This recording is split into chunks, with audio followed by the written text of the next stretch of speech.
남을 볼 때에는 만원경을 보듯이 크게 이렇게 보는 것이 좋습니다.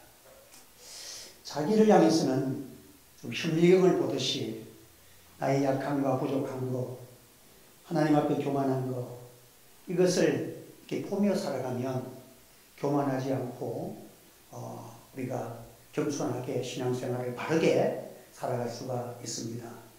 그런데 교회에 문제가 있고 또 분쟁이 있는 곳에 가만히 보면 남에 대해서는 현미경으로 보는 거예요.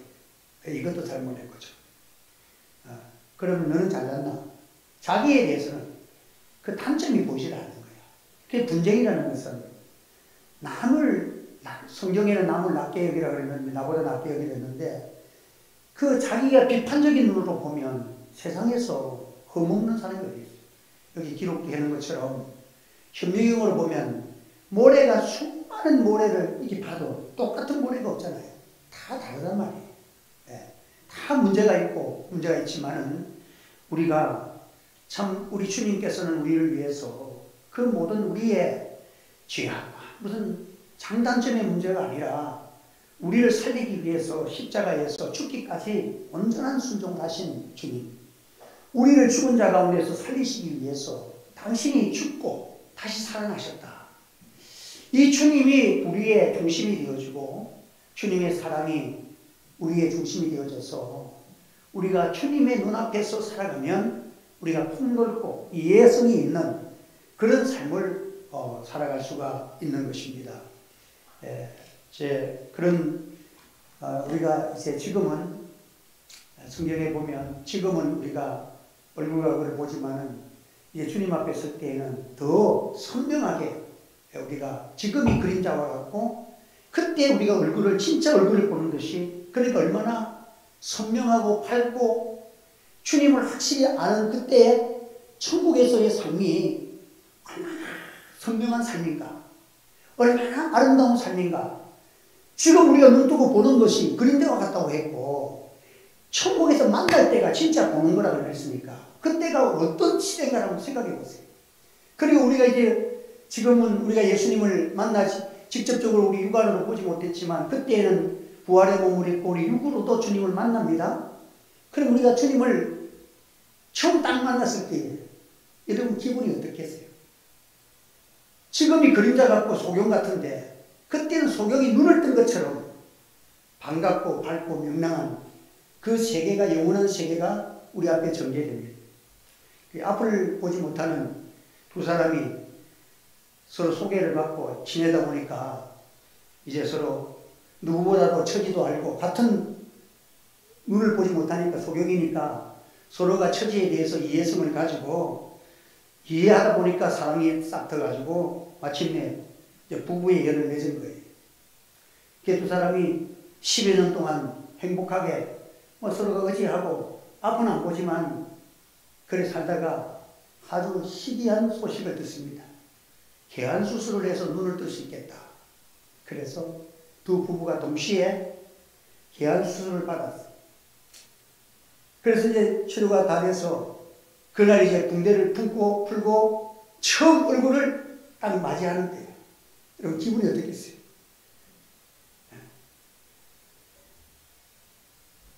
그래서 두 사람이 기대 반으로 두근거리는 가슴으로 내 부인이 어떻게 생겼을까? 내 남편이 이야기만 들었는데 어떻게 생겼을까? 얼마나 기대하고 참 평생 보지 못했던 사람이 이렇게 본다고 생각하면 얼마나 흥분되겠어요. 그래서 마침내 서로가 딱 얼굴을 딱 보게 된 거예요. 처음 눈을 딱 보게 된 거예요. 그러니까 이 말을 할 수가 없는 거예요. 이 부인을 얘기 뒤로만 들었지 부인 얼굴 보고 남편을 보고 서로 말을 하자고 일 보고 있는 거예요. 그게 마침내 부인이 남편에게 말을 합니다. 그동안 듣기는 많이 들었는데 처음 뵙습니다. 처음 뵙는 거야. 참, 그 간경이 그동안에 살면서 목소리만 들었을 뿐, 참, 듣기는 많이 들어도 처음 뵙습니다. 우리가 예수님 부르고, 예수님 사랑하고, 주님의 은혜에 때로서 감격하여 눈물도 흘리고 참 은혜 받아서 주님이 주시는 그 기쁨도 누리고 말씀 속에서 주님을 만나는 그런 은혜를 있지만은 이제 장차 우리가 주님을 만나게 될 때에 그때 우리의 모습을 보면 얼마나 가슴 떨리고 흥분이 되겠습니까? 우리가 그날을 생각해 보면서 주님을 배울 때에 우리가 그때 주님을 배울 때처럼 우리가 그 신앙을 기점이 참 이게 듣는 곳에서 보는 단계까지 보는 데서 보지만 듣지 못하는 사람이 있는데 듣고 보는 것. 그러니까 이 본다는 뜻에는 이 얼굴 껍데기도 우리가 보는 거지만 그 사람의 알맹이를 본다는 거지. 내용을 볼 수 있는 그런 영안이라고 해요. 영안을 우리가 가지고 살아야 합니다. 우리가 형제를 대할 때에도 그 사람의 껍데기를 보지만 추한 거, 약한 거, 부족한 거 나보다도 저 사람은 이런 것은 부족하다. 그거 보는 사람은요 교만한 사람입니다. 아무리 모자라도 그 사람에게는요 천하보다 귀한 하나님의 형상, 영혼이 있다는 사실을 기억하시기 바랍니다. 하나님이 귀하게 되는 거예요. 사람 위에 사람 없고 사람 밑에 사람 없어요. 하나님이 내게 특별한 은사를 주셨으면 나는 그 은사에 감격하고 감사할 뿐이지 내가 남을 판단할 만한 이유가 없다는 거예요. 성경은 그렇게 가르쳐주고 있어요. 그래서 우리는 하나님 앞에서 우리가 남을 비판하는 그런 비판을 가서는 안 된다. 저는 전에 안식도에서 있다가 개종을 해서 개신교로 넘어온 사람이 있어요. 그분이 있었는데 이분은 안식도에 있으면 먹지 않는 것이 많잖아요. 오징어도 안 먹고 비늘이 없다가 안 먹고 갈치도 안 먹어. 왜? 비늘이 없으니까. 그러니까 이 사람 딱 먹는 거 보면 주로 먹는 게 조기야. 갈치도 안 먹어. 그러니까 그 사람이 개신교로 돌아왔는데 이제는 먹어도 되잖아요. 그런데 안식교를 오랫동안 다니면서 그게 습관화돼 가지고 갈치 먹는 거 이런 게 집집에서 잘 안 먹어지는 거야. 그러면 당신 왜 안식교를 이제 아니고 개신교 왔는데 왜 갈치를 안 먹느냐? 오징어를 안 먹느냐? 그렇게 비판하지 말라는 거예요. 사람은 그럴 수도 있다는 거예요. 사람에 따라서는요, 제사를 지낸 음식을 저는 그게 안 먹어져요. 어릴 때부터 또 기독교 집안에서 자랐던 건지 그걸 보면은 목구멍에 안 넘어가. 또 먹을 생각도 안 하고.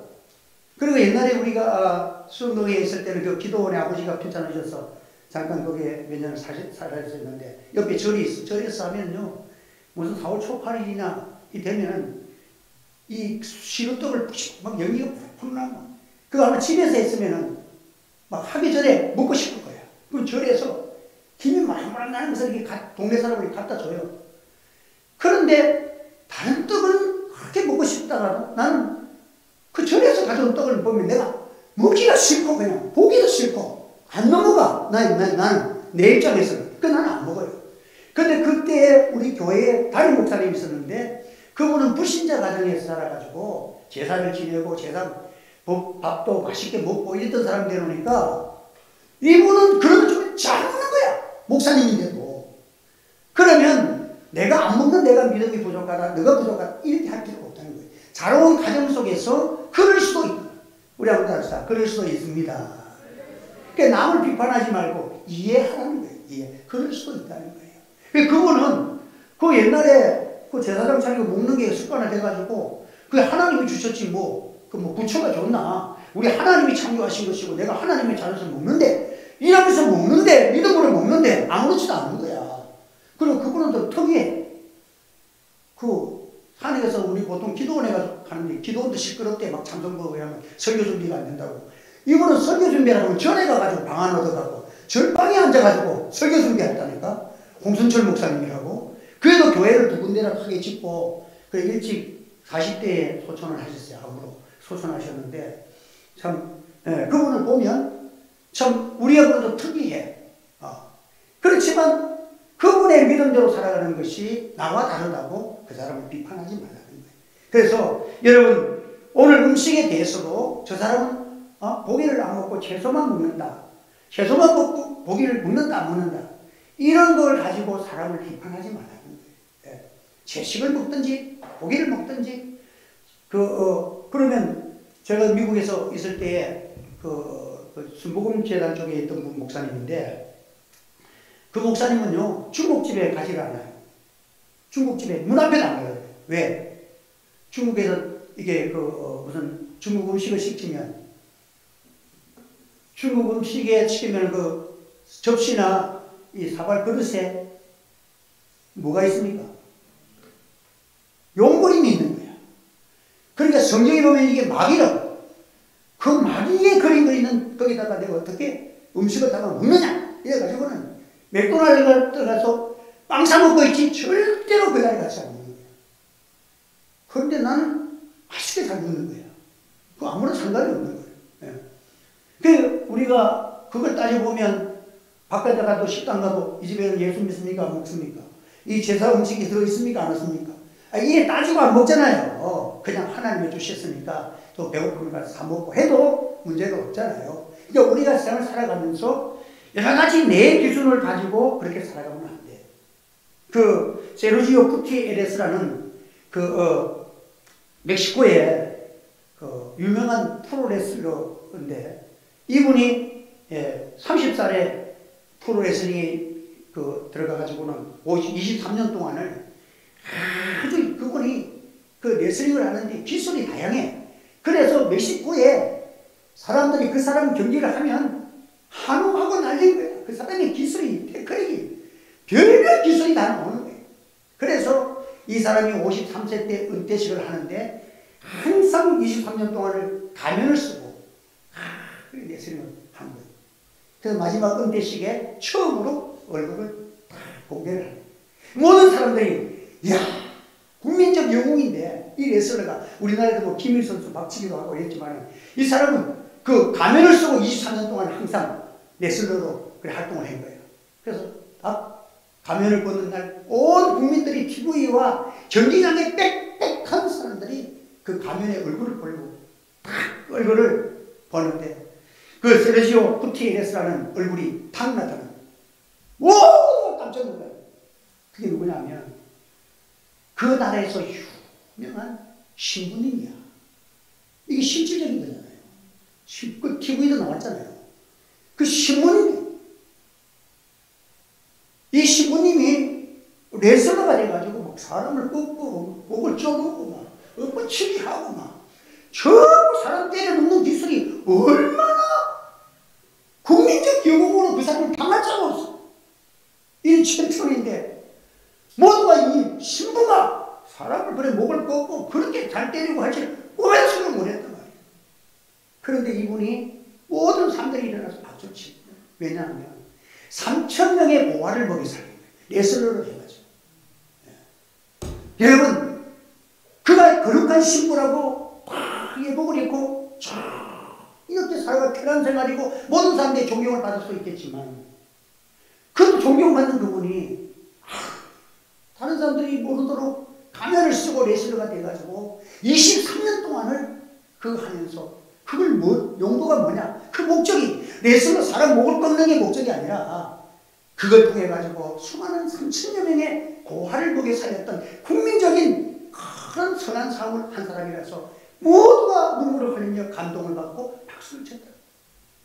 우리가 이 삶을 단면적으로 보면 사람들 내가 이번에 우리 지난번에 우리 25주년 기념예배 때 김용복 장모님이라는 분이 오셨어요. 우리 교회 잠깐 있다가 안 오셨는데 좀 이렇게 일반적으로 보면 우리가 마음이 우리하고는 조금 이렇게 너무 운전을 해도 철두철미하게 신호를 다 지키는 거예요. 시골길을 가도 아무도 없어도 다 지키고 하는 거예요. 그 옆에 내가 그 사람 옆에 차 타면 가깝게 죽겠다. 막 전에 한번 서면인 거리에서 그까지 발도까지 가는데 시간이 막 얼마나 오래 기다리는지 60km 가시고 가면은 우리 보통 가면은 좀 70km도 가다가 또 이렇게 신호에다 있으면 탁 낮추고 가고 이러잖아요. 이거는 60km, 59km는 가도 절대 61km는 안 가요. 와. 얼마나 사장님이 화가 났으면 전에 기부술을 해갖고 손이 있는데 손을 갖다 다 때려 부리더래. 화가 나가지고. 그 정도로 답답하다.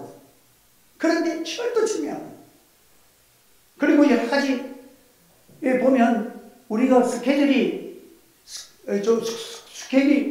좀 작아. 그래서 이 마음 바탕이 우리가 보면 전부가 좀 안 맞는 편인데 이번에는 보면서 내가 나보다도 귀한 것이 있겠구나. 그래서 그분이 오셔가지고 참석을 해서 자기가 왔는데 꼭 식사를 대접하겠다고 또 며칠 찾아왔더라고. 그래서 종보고 식당에다가 예약을 해놨더라고. 가서 식사를 하고 그래 갔더니 이제 우리 교회에서 이제 선물을 또 드린 것을 받았다고 또 사과를 한 상씩 보냈어. 받았는데 그러면서 이제 교회 와서 얘기를 하면서 찻집에 가서 근데 이제는 굉장히 여유도 많았더라고. 목사님 고급 식당에 가서 식사 대접하는 건 내가 깜짝 놀랐지만은 또 마치고 난 다음에 찻집에 가자는 거예요. 이분이 커피숍에 가자는 거예요. 그래서 이제 우리 교회 가서 그냥 커피 한잔 합시다. 먹고 나는 그 커피값 주는 게 너무 아까운데 분위기 좋은 데 가자는 거야. 그래갖고 저 넘어가가지고 이렇게 복지 있는 저쪽에 여기에서 사송에서 넘어가면 그 내려가서 오른쪽에 거기 가서 둘이서 이제 그 분위기 좋은 데서 차를 한잔 했어. 한잔해서 얘기하는 과정에서 그래도 그분이 이제 이렇게 알뜰하게 살아가지고 자기 아파트도 있고 아들 아파트 작은 아파트 있고 뭐 상가도 두 채를 했는데 하나는 큰 아들 작은 아들에다 해놔놓고는 자기 집 지금 살고 있는 것은 이제 자기가 기독교 방송에 이렇게 그걸 자기가 하나님 앞에 드리고 가겠다고 그걸 지금 이렇게 상담을 하고 있더라고요. 그래서 이분에게는 그래도 우리가 볼 때는 스케일이 작고 연약한 것 같아도 하나님 앞에 설 때를 생각하면서 참 그의 생애에 자기가 가진 그 재산을 기독교 방송에 주고 가야 된다 하는 그게 결심이 섰더라고요. 그래서 내가 사람에게는 그 모양을 보지 말자. 그 속에서 하나님의 성령에 기뻐하시는 그 마지막이 아름다워. 여러분 이번 수요일에도 제가 설교를 하겠지만 그 사람이 마지막을 보면 알아요. 마지막이 아름다워요. 자, 우리 옆에서 인사하겠습니다. 마지막이 아름답습니다. 당신의 마지막은 아름답기를 바랍니다. 마지막 주님 앞에 설 때가 있는 거예요.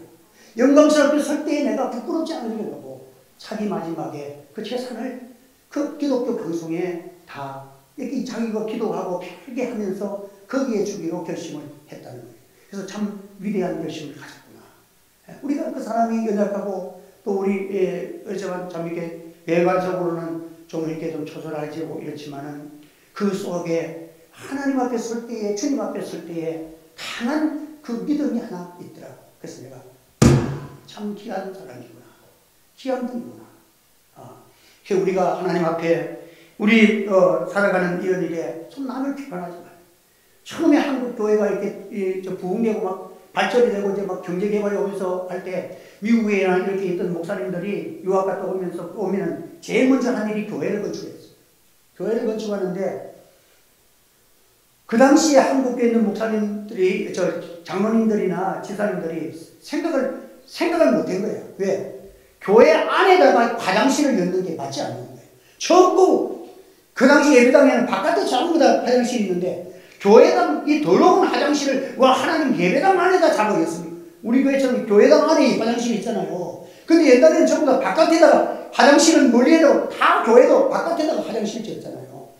화장실 문제 때문에요. 교회가 갈라진 교회가 막 생겼어요.